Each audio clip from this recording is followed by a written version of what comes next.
सुप्रभात प्रिय विद्यार्थियों, आप सब कैसे हो। उम्मीद करती हूँ कि आप सब स्वस्थ होंगे और आपके स्वास्थ्य की मंगल कामना मैं ईश्वर से करती हूँ।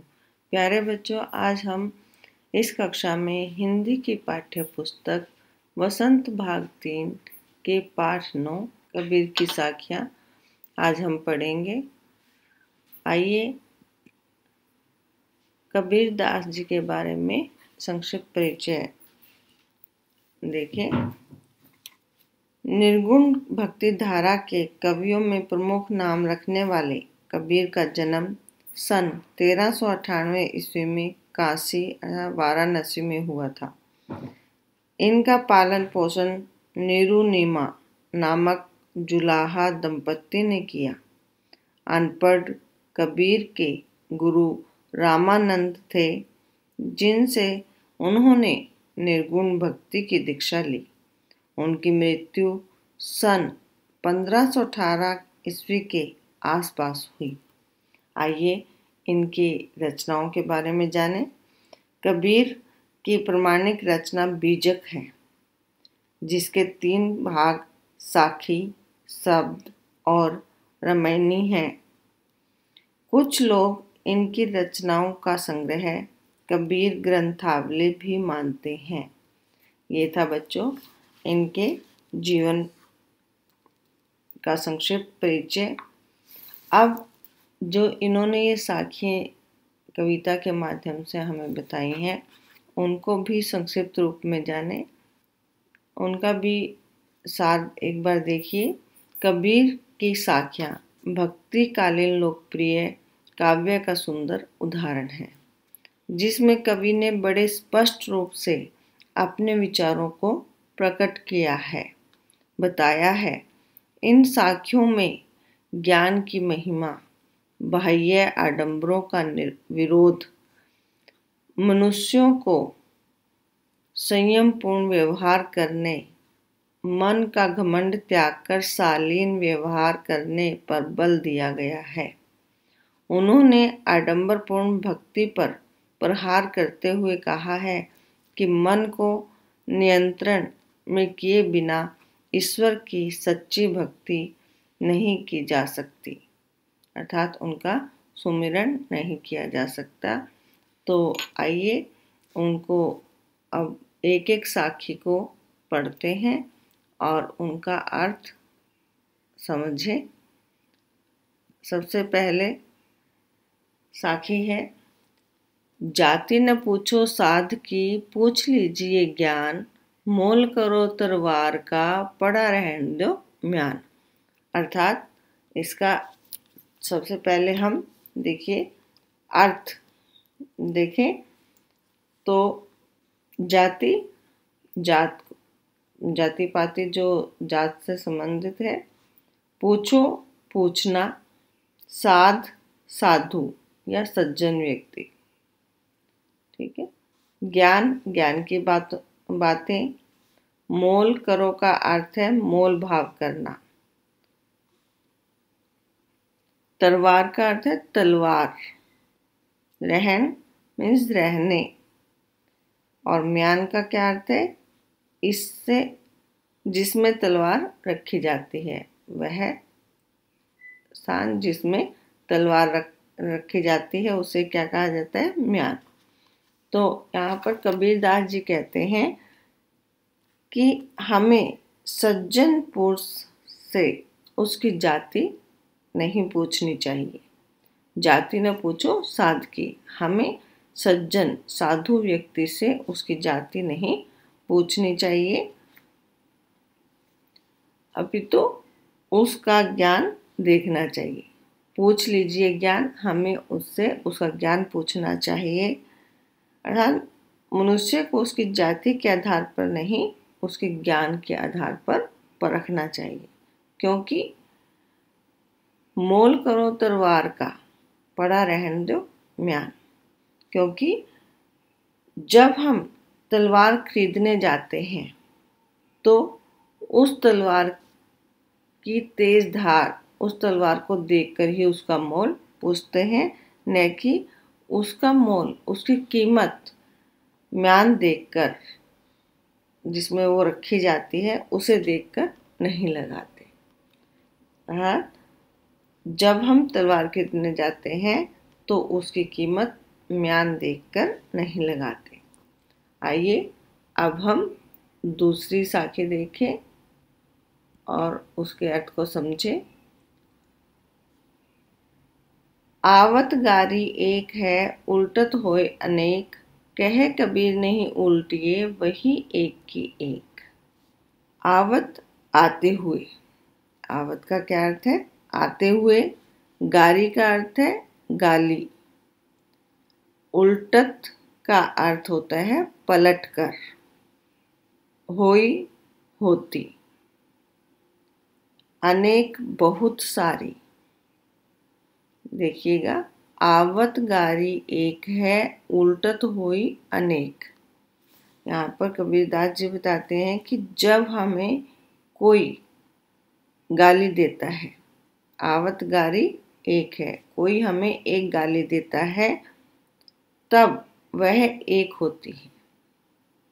जब कोई गाली देता है तो वह कैसे होती है? एक होती है। उल्टत होई होई अनेक, पर हम पलट कर उसे भी देते हैं तो बढ़ते बढ़ते बहुत हो जाती हैं, अनेक हो जाती हैं। इसलिए जब हम उसकी एक गाली पर ही ध्यान नहीं देंगे, कहे कबीर नहीं उल्टी, जब हम उनकी सामने वाले की एक गाली पर ध्यान नहीं देंगे तो वह वहीं खत्म हो जाएगी, अर्थात वो एक की एक ही रह जाएगी। तीसरे नंबर पर चलते हैं। देखिएगा तीसरी साखी। माला तो कर में फिरई, जीबी फिरे मुख माही, मनुआ तो दोहु दिसी फिरे, यह तो सुमरिन नाही। इसके शब्द अर्थ देखें। माला तो कर, कर किसे कहा है? हाथ को। फिरे मीन्स घूमना, माला घूमती है ना, हाथ में लेके माला फिरते हैं तो माला घूमती है। जीभी जीभ, मुख मुंह, माही में।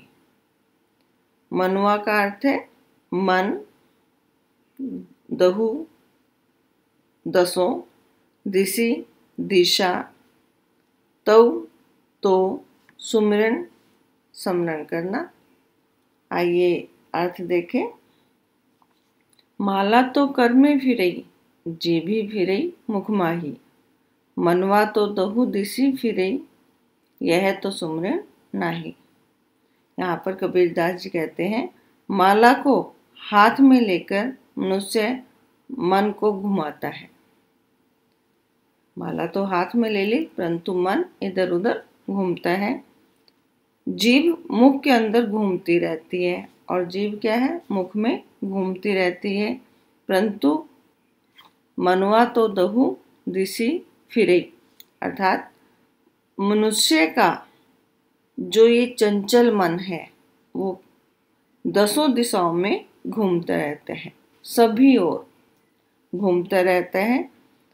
मानव मन गति शीतल होता है, जो बिना विचारे बिना सोचे समझे इधर उधर घूमता रहता है। यह तो सुमरन नाही, परंतु ये भगवान का नाम क्यों नहीं लेता। आइए अब चौथी साखी देखते हैं। कबीर घास न नींदिए, जो पाऊं तली ओई, उड़ी पड़ी जब आँखी में, खरी दुहेली हुई। नींदिए का अर्थ है निंदा करना। पाँव पाँव, तली का अर्थ है नीचे वाला हिस्सा। उड़ी उड़कर, आँखी का अर्थ है आँख। दुहेली दुख देने वाली। खरी पीड़ा, खरी का अर्थ है कठिन या पीड़ा। आइए देखते हैं कबीरदास जी कहते हैं कि हमें कभी घास को छोटा समझकर उसे दबाना नहीं चाहिए। घास को छोटा समझकर कभी उसे दबाना नहीं चाहिए, क्योंकि जब उड़ी पड़े जब आँखी में, जब घास का एक छोटा सा तिनका भी आँख में गिर जाता है, खरी दुहेली होए, तो वह बहुत दुख देता है। अर्थात हमें छोटा समझकर किसी पर भी अत्याचार नहीं करना चाहिए। आइए अब हम अंतिम साखी की ओर बढ़ते हैं। अंतिम साखी है,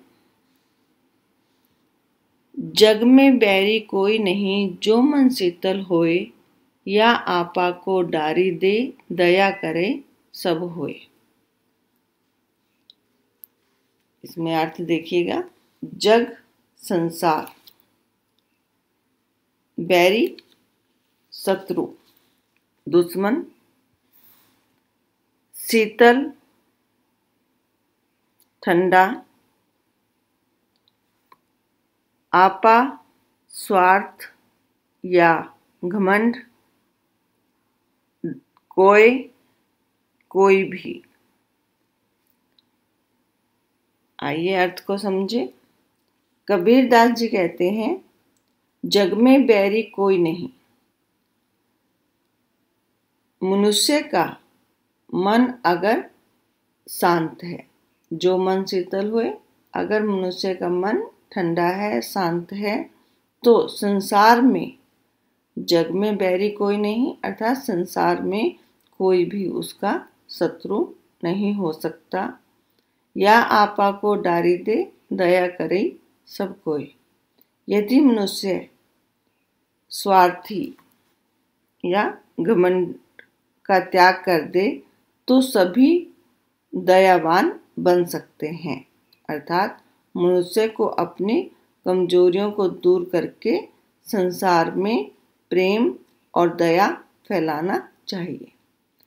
तो हमने एक एक साखी का अर्थ समझा, और अब आप इसे पढ़ेंगे और समझेंगे। अगर आपको कुछ भी समझ नहीं आता तो आप मुझसे पूछ सकते हैं। आपका दिन शुभ हो। धन्यवाद।